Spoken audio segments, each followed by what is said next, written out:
For your project, you are going to create an artist-inspired ceramic clock. These are a couple examples of ceramic clocks. There's another one. So the project objectives is to research and find inspiration from a chosen artist to influence the design of a ceramic clock. You're constructing a three-dimensional functional clock using hand-building techniques, ensuring the clock is both artistic and functional. You're going to construct a clock with precise technical requirements, including wall thickness and appropriate dimensions for the clock mechanism. You're going to hear this term several times. The clock mechanism is the hands and the motor. You're also going to apply decorative techniques and textures to enhance your ceramic clock, and you're going to use appropriation to inform the design of your artwork while producing an original piece. The essential questions of this project is, what are the parts of a clock and how do they contribute to the overall design and function? So we are thinking about the actual functionality of a clock. How does one find inspiration for their art? How does one appropriate an artwork without directly copying it? This is the challenge you have. I want you to find inspiration, but how can you be inspired without just replicating what another artist has done? How do you incorporate another artist's work into an original piece? When you start looking at artists, many aspects of their work can be inspiring. This is a charcoal drawing by Jim Dine. So we could say the subject matter is inspiring. It's all artist tools. The lack of color or the use of color can be inspiring. This piece of pottery here, right? The forms, the shapes, the textures are inspiring. This artwork here, they're both by the same artist. The emotion being conveyed in these animals, as well as the form. It's a very dramatic form, even the texture being used. That can be inspiring.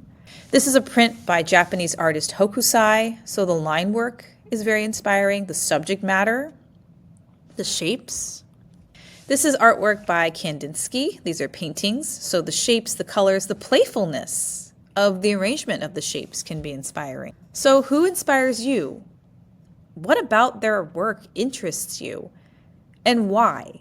Definitely start to think, why am I interested in their work? What is in their artwork that inspires me? So your inspiring artist can work primarily in 2D or 3D formats. So 2D would be like painting, drawing, a print, while 3D would be a sculpture or something made out of ceramics. Keep in mind though, you are creating a sculpture, which is a ceramic clock, where the design is inspired by an artist and their artwork. You are not creating a literal translation of their artwork. You are not creating a replica. So if you are inspired by the Mona Lisa, if you don't know who that is, look up the Mona Lisa. You're not recreating a clock that shows the Mona Lisa. And then also, you want to keep in mind for finishing your ceramic clock, will you use glaze? Will you use paint? Or will you use both? This is something to keep in mind because yes, you are inspired by their work, but just because they paint their artwork doesn't mean you have to use paint.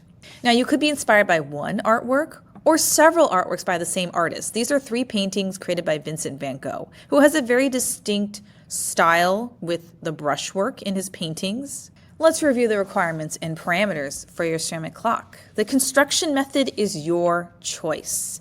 The height, you get to determine the height. You get to determine the width, that's how wide your clock is, and you get to determine the depth. How deep is your clock? Now the form of your clock must have a base, so it can rest on a flat surface, such as in this example here. Or the form of the clock is attached to something, which you can see in this example. Now the walls of your clock should be between 1/4 and 1/2 inch thick for stability, as well as to fit the clock mechanism. There must be an opening for the clock mechanism, either at the back or the bottom. So that one uses it on the bottom. This example uses it on the back. The face of the clock must be flat so the hands can rotate. We don't want anything 3D in the way where the hands end up not actually moving. At a minimum, the clock must display 4 marks for 12, 3, 6, and 9 o'clock. No, you don't have to put all of the numbers in. And the clock does not need to be in the round because the back or the bottom needs to be accessible, and it all depends on your design. Remember, this is a sculpture, so the overall design, subject matter, form, and textures should be inspired by a specific artist and their artwork, and the sculpture should incorporate some 3D elements. Now, the overall form of your clock could be much more traditional.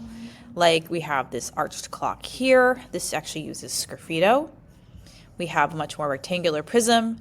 This one's also pretty traditional. It has a base, it has a top. Or your clock could be much more organically formed. It could resemble an object. For example, this is much more kind of like in an egg form. Now, things to consider when designing your ceramic clock. You will need to think about the clock mechanism. This is the motor that houses the hands that allows it to actually function like a clock. Yours looks very similar to this. Now you can see in these two examples, this one's 3D, this one's actually meant for a wall because the back is flat, but you can see how they left space for this clock mechanism to actually be installed. So what 3D form will you use for the body of your ceramic clock? Are you going to just play it safe and just use a cube or a cylinder? Or are you going to get more adventurous?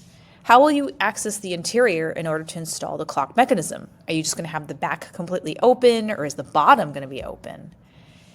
Where will the face of the clock be placed? Does it have to be right in the front? Again, it depends on the overall form. It depends on your design. Will your clock feature numbers, dots, or another type of marker for telling time? That's okay if you just want to use numbers. Would creating a paper template help when planning your work? Now, other technical considerations is, and we're going to revisit this later on during the construction phase, is, as I said before, the hands need to spin freely and be clear of any 3D forms. The post that the hands attach to needs to go through a hole in the face, which is the clock.